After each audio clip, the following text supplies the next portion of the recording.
Cyberabad municipal corporation Medchal division లో ఏర్పాటు చేసిన రాహుల్ గాంధీ అక్రమ అరెస్ట్ నిరసన కార్యక్రమానికి జిల్లా కాంగ్రెస్ పార్టీ అధ్యక్షులు తోటగూడ వజ్రేష్ యాదవ్ అధ్యక్షతన టీపీసీసీ సీనియర్ అధికార ప్రతినిధి మాజీ డీసీసీ అధ్యక్షులు సింగిరెడ్డి హరివర్ధన్ రెడ్డి, మేడ్చల్ నియోజకవర్గ మాజీ శాసనసభ్యులు సుధిరెడ్డి హాజరై నిరసన కార్యక్రమంలో పాల్గొన్నారు. కార్యక్రమంలో సింగిరెడ్డి హరివర్ధన్ రెడ్డి మాట్లాడుతూ రాహుల్ గాంధీ అరెస్టును తీవ్రంగా ఖండిస్తున్నామని, బీజేపీ ఎన్ని అరెస్టులు చేసినా, ఎంతమంది విద్యార్థులను జైల్లో వేసినా విద్యార్థుల తరఫున కాంగ్రెస్ పార్టీ పోరాటం ఆగదని, రాహుల్ గాంధీ నాయకత్వంలో ప్రజల హక్కుల కోసం, రాజ్యాంగ పరిరక్షణ కోసం మేమందరం ఒకటేనని, రానున్న రోజుల్లో కేంద్రంలో బీజేపీ గద్దె దిగడం ఖాయమని మీడియా ముఖంగా తెలిపారు. కార్యక్రమంలో సైబరాబాద్ మున్సిపల్ కార్పొరేషన్ పరిధిలోని మేడ్చల్, పూడూరు, కిస్టాపూర్, గుండ్లపోచంపల్లి, ఎల్లంపేట కాంగ్రెస్ పార్టీ అధ్యక్షులు, అనుబంధ సంస్థల అధ్యక్షులు, అనుబంధ సంస్థల చైర్మన్లు, ప్రజాప్రతినిధులు, కాంగ్రెస్ పార్టీ కార్యకర్తలు, నాయకులు హాజరు కానున్నారు.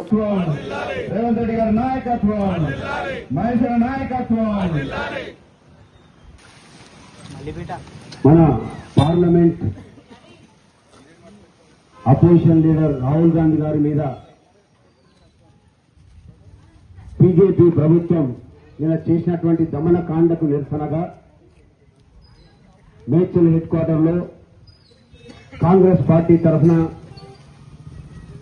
బీజేపీ ప్రభుత్వాన్ని ఎంటగడుతూ దీక్షా కార్యక్రమాన్ని నిర్వహిస్తున్నటువంటి కార్యక్రమానికి అధ్యక్షత వహించినటువంటి సోదరుడు వజ్రేష్ యాదవ్ గారు, గౌరవనీయులు పెద్దలు మాజీ ఎమ్మెల్యే అన్న సుధిరెడ్డి అన్న గారు, పిసిసి ప్రధాన కార్యదర్శి తమ్ముడు మైపాల్ రెడ్డి గారు, అదేవిధంగా డివిజన్ అధ్యక్షులు చాపరాజు గారు, మల్లేష్ గౌడ్ గారు, సురేందర్ ముదిరాజ్ గారు, విఘ్నేశ్వర్ రెడ్డి గారు, DCC senior vice presidents senior నాయకులు మహేష్ గౌడ్ గారు, బాలరెడ్డి గారు, డిసిసి స్పోర్ట్స్ పర్సన్ సత్యనారాయణ గారు, డిసిసి జనరల్ సెక్రటరీ పిపిటి రాజు గారు, అదేవిధంగా చాలా మంది పదవులు అలంకరించినటువంటి మాజీ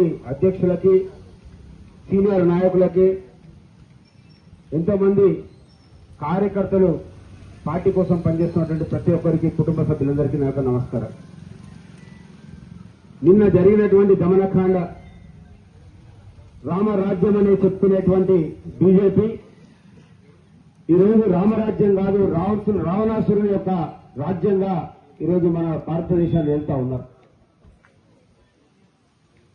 నిన్న జరిగినటువంటి దమనకాండ, విద్యార్థుల మీద జరిగినటువంటి అమానుషం చరిత్రలో ఎప్పుడు కూడా జరగలే. లక్షలాది మంది యువకులు, ఇలా భారతదేశంలో ఉన్నటువంటి ప్రతి యువకుడు కూడా బీజేపీని వ్యతిరేకిస్తా ఉన్నారు. కళ్ళబొల్లి మాటలు చెప్పి, దేవుని పేరు చెప్పి ఓట్లు దండుకొని దొంగ ఓట్లను చేర్పించి ఉన్న ఓట్లను తొలగించి ఎస్ఐఆర్ పేరుతో పేద ప్రజల ఓట్లను కొల్లగొడుతున్నటువంటి బీజేపీ అధికారంలోకి రావాలని చూస్తా ఉంది. నేను భారతదేశంలో ఉన్నటువంటి అందరూ చూశారు ఏ విధంగా అయితే విద్యార్థుల మీద అమానుషం జరిగిందో.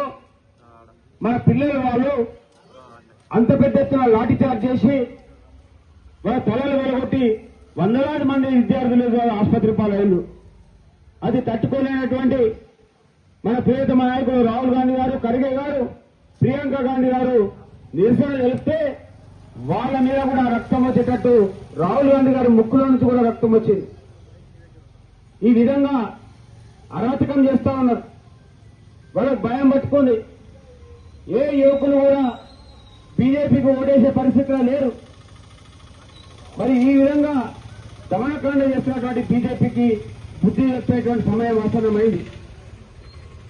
మన ప్రియతమ ముఖ్యమంత్రి గారు కొలంగోలో ఈరోజు ధర్నా దీక్షలో కూర్చున్నారు. ఇలా ప్రతి ఒక్క కాంగ్రెస్ నాయకుడు వాళ్ళ వాళ్ళ నియోజకవర్గాల్లో, వాళ్ళ జిల్లాల్లో ఈరోజు నిరసన కార్యక్రమాలు చేపట్టడం జరిగింది.